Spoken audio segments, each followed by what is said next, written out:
Do you feel like the taking the belt for the 3 times makes you the greatest bantamweight in the UFC history? I already believe I'm the greatest bantamweight in history. I'm holding all the records. Going to continue to run my reign. But yeah, I think it'll obviously cement that. But I already believe that. Name a guy that's got a better resume right now.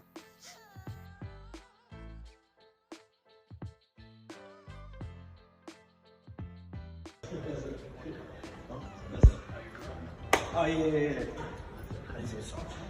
Come on, man. Don't do that to me. I work hard, man. Don't do that to me.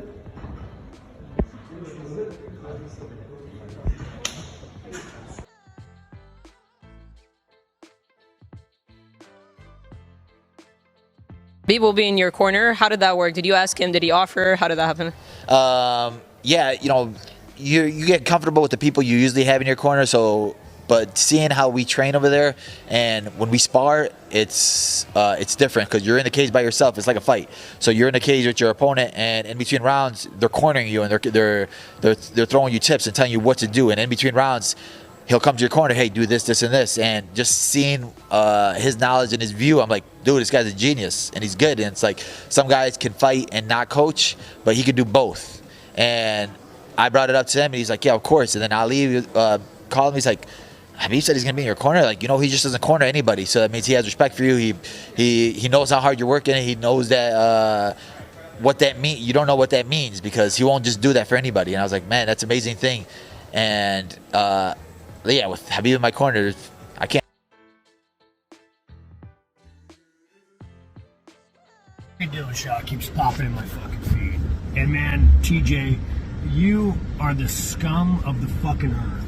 The fact that you're even allowed to compete in MMA fucking shocks me.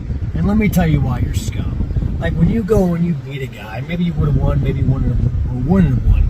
But you beat these guys, half their fucking check is gone, their fucking ranking's gone. Like you do so much damage to somebody's fucking life just because you're roided out. You are fucking scum. You should never be allowed to compete in MMA again. I fucking hate you.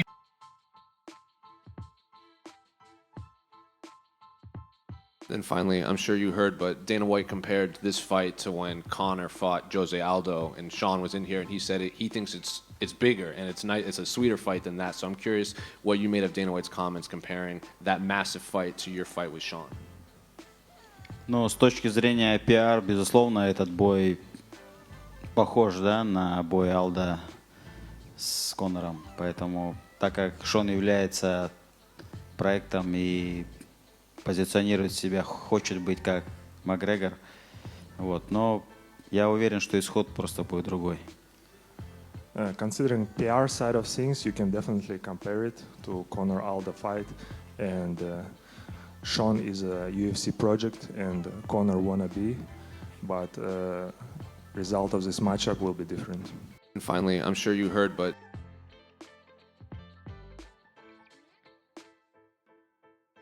he's still as dangerous as ever, and I think he's even more dangerous at this fight. And the reason why I feel that way is because his title was taken from him not because of his performance, because of the scale. So, and then he's the underdog. So having a 11-fight win streak like he has, and being an underdog, hey, I'm sure it'll tell you. It's like, hey, they must forgot who I am. Right. Well, I'm going to show them who I am. So he's got big time motivation, and he's a great fighter, and if we didn't think he was a great fighter, then we're going to be sleeping on this one, because he is a great fighter. He is definitely a great fighter, and he's good everywhere, dangerous. Only area he's not, and they acknowledge it themselves, is wrestling.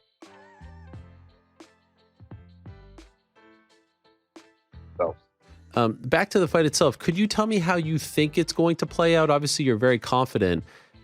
Is there a scenario where this is a striking fight because of the grappling and the jiu-jitsu kind of offset each other and they're both just swinging for the fences? What do you think?